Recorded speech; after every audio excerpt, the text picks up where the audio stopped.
నూరూరుంచే కాజాలకు పెట్టింది పేరైన కాకినాడ ఇక మీదట విదేశీ బొమ్మలకు నిలయం కాబోతోంది. అమెరికా, రష్యా, జపాన్ వంటి దేశాల్లో దొరికే రకరకాల బొమ్మలు కాకినాడలోనే తయారు కాబోతున్నాయి. 4,000 మందికి ప్రత్యక్షంగా ఉపాధి కల్పిస్తూ ఓ అంతర్జాతీయ బొమ్మల తయారీ సంస్థ కొలువు తీరనుంది. నవ్యాంధ్రలో పారిశ్రామికంగా అభివృద్ధి చెందేందుకు కాకినాడ నగరం పోటీ పడుతోంది.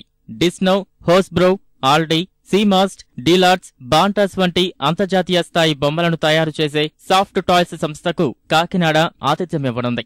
కాకినాడలోని ప్రత్యేక ఆర్థిక మండలిలో నెలకొల్పనున్న ఈ సంస్థ జిఎంఆర్ఎస్ తో ఒప్పందం కుదుర్చుకుంది.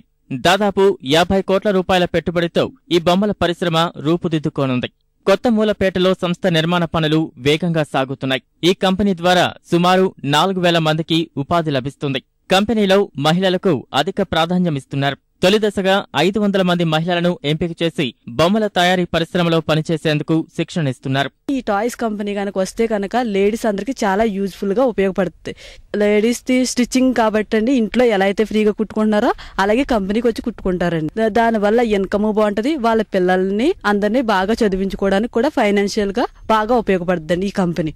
ఫస్ట్ వచ్చి కటింగ్ సెక్షన్ లో మేము బాగా నేర్చుకున్నాం. కటింగ్ అని దానికి సంబంధించిన మెటీరియల్, కొలతలు అవన్నీ కూడా జిఎంఆర్ వాళ్ళు పెట్టిన ఈ బొమ్మల ట్రైనింగ్కి పంపించారండి శ్రీ సిటీకి.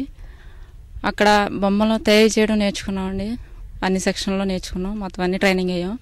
తర్వాత ఇక్కడ ఫ్యాక్టరీలో జాబ్ చేయడానికి సూపర్వైజర్గా ట్రైనింగ్ ఇచ్చారనమాట. అక్కడ పూర్తిగా ఎగుమతులను దృష్టిలో పెట్టుకుని ఈ సంస్థ కాకినాడలో బొమ్మల తయారీ కేంద్రాన్ని ఏర్పాటు చేసేందుకు ముందుకొచ్చింది. వివిధ దేశాల్లోని బహుళజాతి సంస్థలకు బొమ్మలను విక్రయిస్తుంది. ఖర్చులు తగ్గించుకునేందుకు మన దేశంలో తయారీ కేంద్రాన్ని నెలకొల్పుతున్నారు.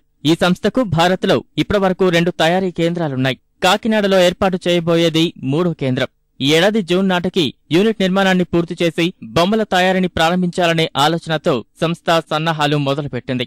The main intention what we are focusing on is empowering the women of this area.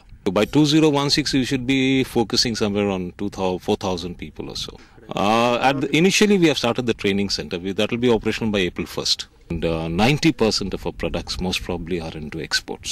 కాకినాడను పారిశ్రామిక కేంద్రంగా తీర్చిదిద్దాలన్న ముఖ్యమంత్రి లక్ష్యాలను చేరుకునే దిశగా కాకినాడ సెజ్ అడుగులు వేస్తోంది. ఇప్పటికే 2 పరిశ్రమల ఏర్పాటుకు చురుగ్గా పనులు సాగుతుండగా మరో 3 అంతర్జాతీయ సంస్థలు ఇక్కడకు వచ్చేందుకు ఉత్సాహం చూపుతున్నాయి.